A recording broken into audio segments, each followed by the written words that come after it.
Est-ce que tu peux nous dire quel élève tu étais pendant ta scolarité? Alors, élève, moi, comment je me ressentais? J'étais intéressé par les matières littéraires. Par contre, tout ce qui était autre que littéraire, très peu. J'étais presque allergique, tout ce qui était mathématiques, sciences, physique, éducation physique, moyen. Éducation physique, c'était surtout du moment que ça pouvait être du collectif. Tout ce qui était individuel, gymnastique, course, tout ça, athlétisme, ça m'a jamais plu. Mais dès qu'il y a une balle, un ballon qu'on peut jouer, partager, ça, alors là, j'étais présent et premier à pouvoir être dans l'équipe et pouvoir participer à ça.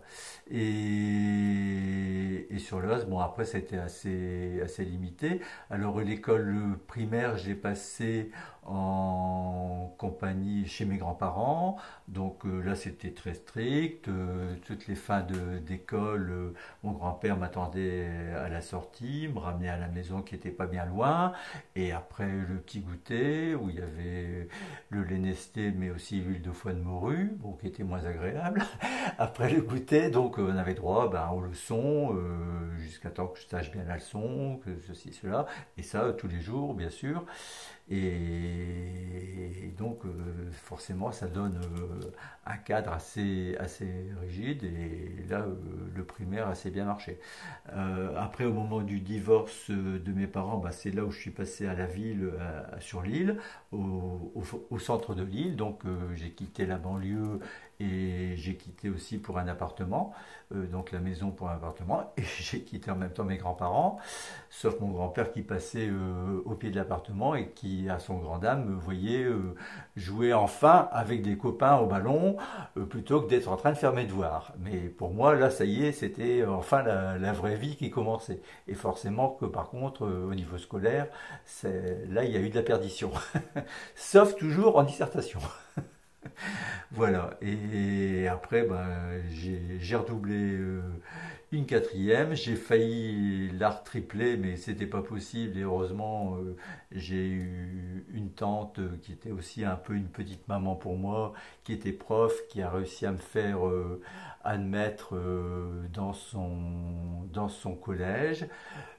Premier collège où j'ai aussi, je suis arrivé dans une école mixte parce qu'auparavant c'était que des écoles garçons. Alors déjà que j'avais ni copain ni copine ni frère ni sœur. En plus j'étais à l'école qu'avec des garçons. Donc pour moi les filles, oulala, c'était vraiment à la grande inconnue.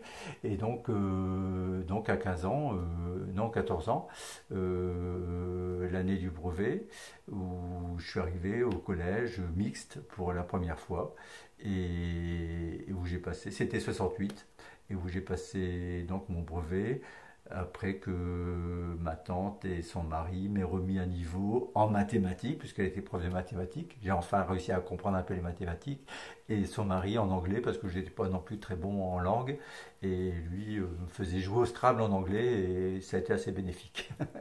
Voilà. Et après il y a eu une seconde, et puis après ça s'est arrêté. Voilà.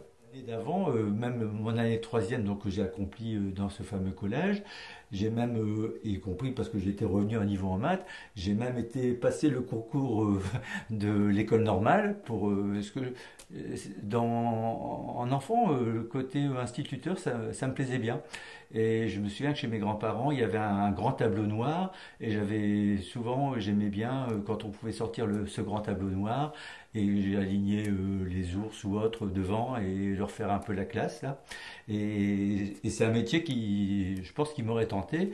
Et donc quand on m'a proposé à la troisième, où ça y est, j'avais enfin un peu repris le niveau, on m'a dit, je pense que tu pourrais passer le concours d'école normale. J'y suis allé, et bon, je l'ai pas eu, mais j'ai pas raté tellement de loin, mais bon, ça ne s'est pas fait.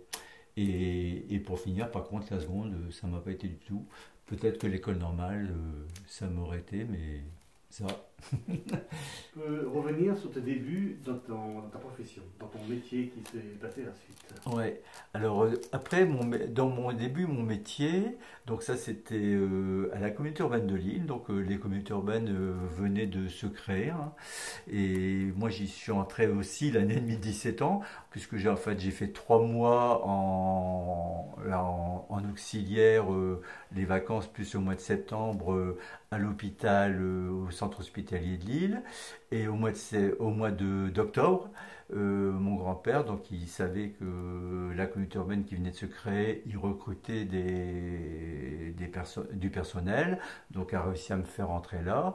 Je suis rentré simple auxiliaire et il m'a fallu passer tout de suite les concours, ce que j'ai fait, donc j'ai pu être statutaire très vite.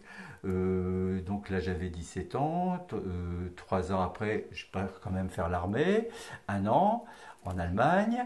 Et je reviens après au même bureau, c'était le service des finances, un service bien rigide, bien rigoureux, et où là, je me dis, bon, il faut peut-être quand même changer un peu.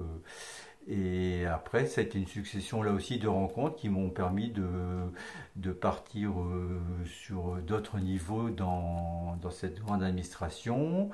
Je suis parti après dans d'autres services.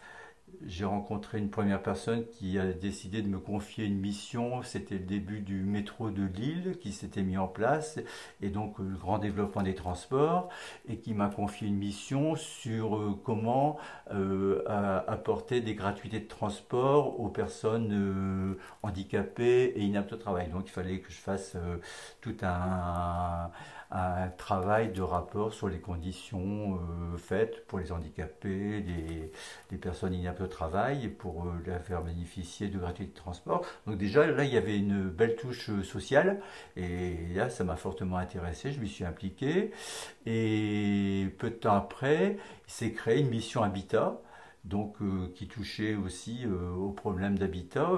Donc j'avais pas spécialement de connaissance des fonctionnements administratifs, législatifs ou autres, mais je connaissais aussi le directeur par d'autres voies, la plus politique, le directeur qui lançait cette mission, et je me suis rapproché de lui, lui demandant si je pouvais venir.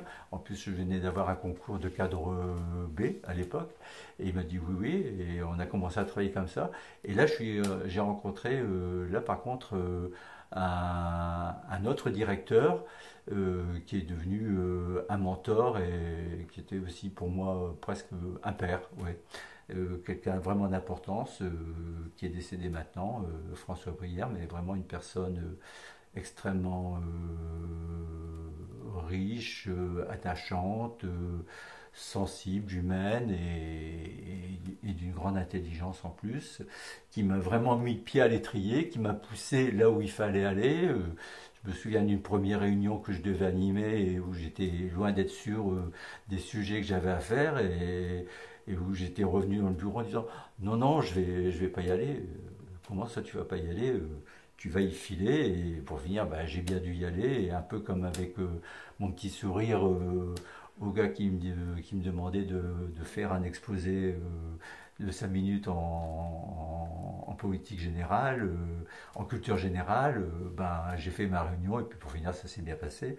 Et après ben, c'était parti.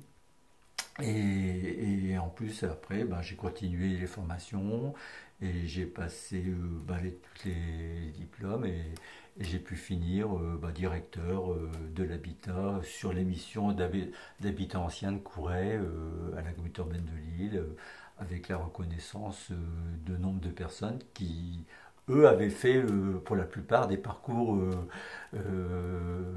en termes d'études beaucoup plus élevés que le mien, qui était vraiment extrêmement réduit. Et puis rencontrer là aussi de très belles personnes, dont certains avec qui j'ai gardé de bonnes attaches, dont mon frère de cœur, Eric, qui lui travaille sur un champ extrêmement difficile aussi, qui est les gens du voyage sur la métropole lilloise, qui est quand même aussi un sujet extrêmement délicat, mais il y met tout son cœur et son énergie et c'est, je pense, de bonnes réalisations qui se font. Voilà.